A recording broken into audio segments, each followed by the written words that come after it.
Hi, it's Zoe for Book Reviews with Zoe, and this is going to be my June reading wrap up where I read quite a few physical books, as you can see at the top of the pile.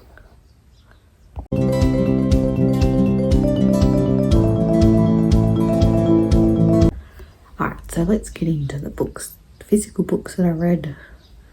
I think I read a few ebooks, but I can't be bothered putting these in the reviews, so we'll just go with the physical books. It was a good month, not a bad month. So let's get into it. I read The Agathas by Kathleen Glasgow and Liz Lawson at the end of the month for a Tandem Collective read along on Instagram. Gave this book 4 stars. So really good YA. I don't really usually read YAs.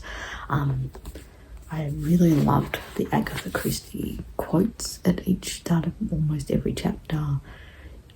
It's a good, fun murder mystery set in California. It was just a really good, enjoyable, good, fun read. So, yep. The next one was Forging Silver into Stars by Bridget Cramier, which was a book that I've been trying to read for the last 3 months. This was an ARC copy. It was good. I enjoyed it.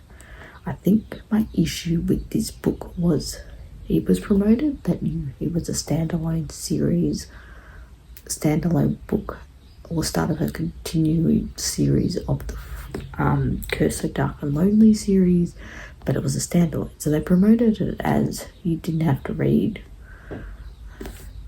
the previous trilogy to read this book. However, you really did have to read a Curse So Dark and Lonely series because one of the main characters in this book, Jax, is in this series. So if you haven't read the original A Curse So Dark and Lonely series before reading this one, I recommend reading it because I did it and I was confused in some parts. So yeah,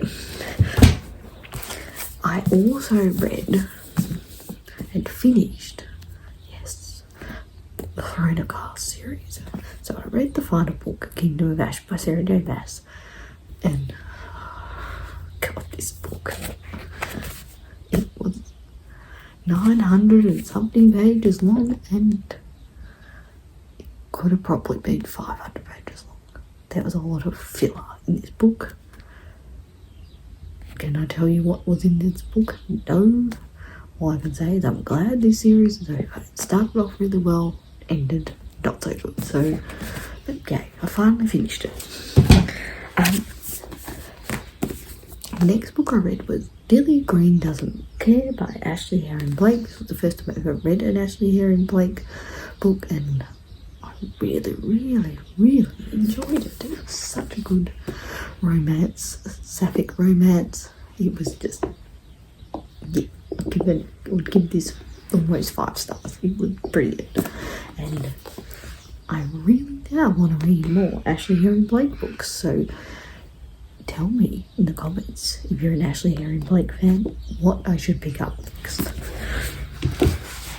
The next one I read was God's Grave by J. Kristoff, which is book 2 in the Nevernight trilogy. It was good.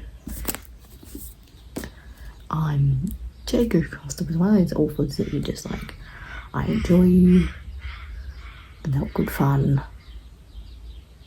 Even though you're a very questionable person, and this book is questionable, I know they've changed elements of it, so they republished it. This is the old publication version, so yeah, it was good fun. So one more book away from finishing this trilogy. The next book I read was Witches of Ash and Ruin by E. Latimer. This was actually really good. Like, this book really surprised me. Like, it was only just over 300 pages long. It's a standalone. However, the mythology in here, like a lot of Celtic mythology and the politics in it, was just really, really good. Like, you're after a standalone about witches, I recommend this one. Yeah, so yeah, it was just surprisingly really good. And then I read Getaway Girl by Tessa Bailey. This is the first time I read a Tessa Bailey book. Will I read a Tessa Bailey book again? Probably not. This book was like, it was kind of romance. It was boring as the characters were boring. Just yep. All I can say is he's going to be unhauled. The next book I read was This Poison Heart by Caitlin Barron. This is book 1 in this series. I recently purchased Cinderella is Dead because I really enjoyed this book and I hadn't read Cinderella is Dead, which is the other book that she wrote. This was really good. A really good YA. I loved the botany in it. Like, I feel like Caitlin Barrett did a lot of research on botany. It was just, yeah, the characters were really good. The science and the plant-based and all that sort of stuff was really good. And the mysteriousness of the house was really good. So, yeah, I really enjoyed it. And then start off the month I read Heartstopper Volume 2. Loved it. It's just like a big giant bear hug, really. So, yeah. And the other book I read was Galant by V Schwartz. I actually really enjoyed this. This book was, some people really hate it and lots of people really like it. I actually surprisingly enjoyed it. I really enjoyed the sort of the gothic side of it, in that the house was really gothic, mysterious. Yeah, and it was just sort of, yeah, it was interesting.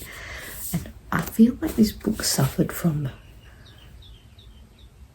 no one was quite sure how to classify it, in that it felt like a middle grade YA, but then at the same time it felt like an adult book, in that what it covers is quite dark,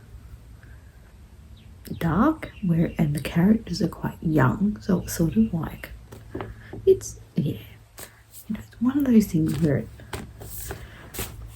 I still wouldn't actually know where I would put this. I'd probably put it more in the adult side just because of the topics it covers. Yeah, it's definitely not a middle grade. I don't think, I just heard a few people describe it as a middle grade, and I would not describe this as a middle grade. So yeah, but it was really good fun. Yeah, so overall I had a pretty good month. You know, a lot of books. Yeah, so that was my June reading wrap up. If you got this far in the video, awesome. Like this video, subscribe to my channel for more bookish content, and all my social media stuff is in the description below. If you want to connect with me on Instagram, Goodreads or Twitter, all those details are below, and I'll see you all later.